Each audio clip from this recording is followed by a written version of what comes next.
Good morning, friends. My name is Trevor. I'm a visitor here today. I am so excited. Oh, thank you. No, you got to knock that off, because now you know I'm going to expect that every time. So don't get that started. Really is a joy, a true joy to be with you here this morning. So for those of you who may not know exactly what's going on, I'm one of the pastors on staff here. My name's Trevor Gearhart, and 7 weeks ago yesterday, my life changed in a way that I never would have seen coming. I had a ventricular fibrillation while I was driving my vehicle, ran into the side of an apartment complex, was dragged, my lifeless body was dragged from the vehicle and brought back to life through the grace of God and through the life-saving, skillful efforts of Normal Fire and Rescue. A couple of young men in their 20s that I had a chance 3 weeks ago to go back and say thank you to. And then they stabilized me, shocked me twice, stabilized me, sent me off to the hospital where I spent the next week. And many of you know that story, but for those of you that might be wondering who is this guy? Who does he think he is? Why are we clapping for him? We're really clapping more for the grace of God, and I'm so grateful. I can't even emphasize strongly enough, friends, how grateful I am for my church family. It was really difficult watching you from the distance of my TV screen as we saw the live stream. I'm thankful for the technology, but it's not the same as being here in person. So what a joy it is to see all of you. I have thanks for all of you that there's no way that I can possibly express in what seems to me an appropriate way, except to just stand here and babble and say thank you for the cards, the notes, the texts. In fact, some of you, I think probably I unfairly double dipped on a little bit, because you had already sent me something for Pastoral Appreciation Month. Then I choose the middle of the month to die. What was I thinking? And so I don't think anyone felt obligated, but I just cannot thank you enough for the calls, the visits, the texts, the gift cards, the food. We had for weeks food showing up in our house, and I was never sure where it was coming from. But for a church family to care for us the way that you have so graciously, and every time I see another person, they'll trip over themselves. Oh, sorry, I meant to contact you before, text you before. You were covered, friends. Let me release you of any kind of guilt that you feel. Oh, did we care? Yes, this church body cared for me well. My family was just incredibly gracious, dropping everything to come be a part of my life. I still remember sitting in that hospital bed being very confused about what was going on. The last thing I remember was playing pickleball. I know that's shocking to so many of you, but I left the pickleball facility and was driving, and somewhere along the way lost consciousness because of what I found out later to be one of the more severe forms of cardiac arrest, ventricular fibrillation. That's the bad one.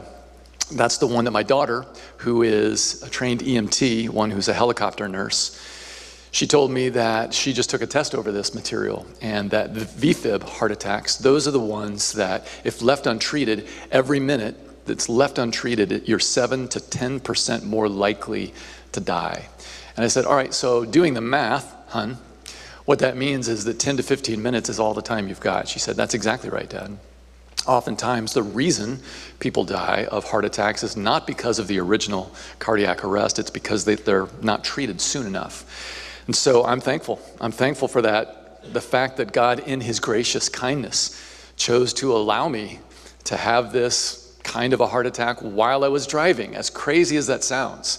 I'm so incredibly grateful for God's grace that I didn't harm anyone else, and that I ran into the side, probably the best place I could have run into an apartment complex, a stairwell. As far as I know, nobody was standing there wondering what I was doing inside the stairwell in my vehicle, but the airbag didn't deploy, so by God's grace, that didn't harm me. I didn't have any other injuries except for just the heart attack itself, and the rescue team that was there in a matter of moments. In fact, I was on College Avenue when all of this happened, and the College Avenue station, fire station number 2, that's the one that was dispatched. They were there in seconds because they were literally right around the corner.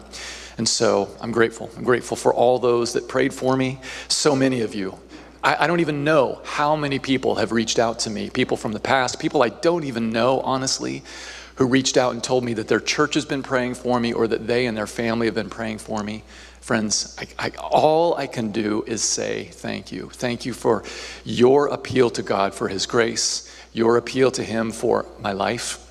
I really believe that the fact that I was treated so quickly, that I got that intervention so quickly, the chest compressions, the defibrillator, I think the only reason that I'm alive and actually able to stand before you, form a coherent sentence. At least to me, these sentences sound coherent. Maybe you're hearing something different.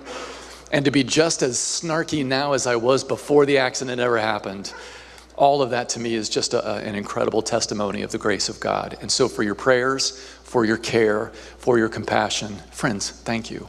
I was reminded of Hebrews 4, a passage that tells us that our high priest, Jesus, sympathizes with the feelings of our infirmities.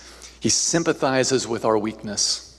In other words, when Jesus knows about our illnesses, our diseases, our struggles, he's moved with compassion.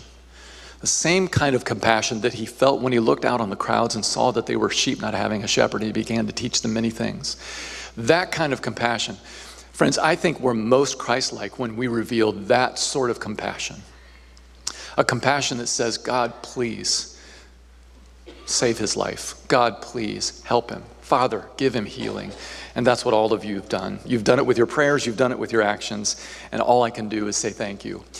Over the next few weeks, I'll probably take things a little bit easy. I'll take them kind of slow. If my thank you to you was not as quick as you would like, please forgive me for that, and understand my gratitude for all of you, so many here in this room, and even people who are a part of our community. You've been incredibly gracious to me. I love you with all my heart, what's left of it, and too soon, maybe too soon for me to say things like that. But I really am so grateful. Just to give you a quick update, my health, I feel like I'm a lot better. I will be on permanent medications now, from what I understand, from now through the rest of my life. So for the rest of you that have the little pill box, daily things, brothers, sisters, I'm with you. I feel your pain, and I'd love to tell you more. If any of you want to see my scar, I'll be happy to show it to you. It's kind of disgusting, but I'd be happy to show you that. And for all those of you who want to know how I'm doing, I'm feeling stronger. I still am only supposed to lift 20 pounds. The last thing I heard from a doctor was 10 pounds, but I've read on the internet that by 6 weeks you can reach 20 pounds. So I'm self-assessing that it's now okay. And my wife loves that when I get on the internet and make all of my own prognoses. Again, I know I'm tripping over myself to say it, friends, but I can't possibly express the depth, the profound nature of my gratitude to you, friends. I don't know what people do without a church family like this, but you really are my church family, and I've missed you desperately. Watching you over the video is not the same as being here in person, so please feel the freedom to walk up to me afterwards, and if you see me out in the wild, at Walmart or wherever, please stop me and ask me how I'm doing. It never makes me feel bad that you want to know. It shows me your compassion and your Christ-likeness, and so for that, I say thank you.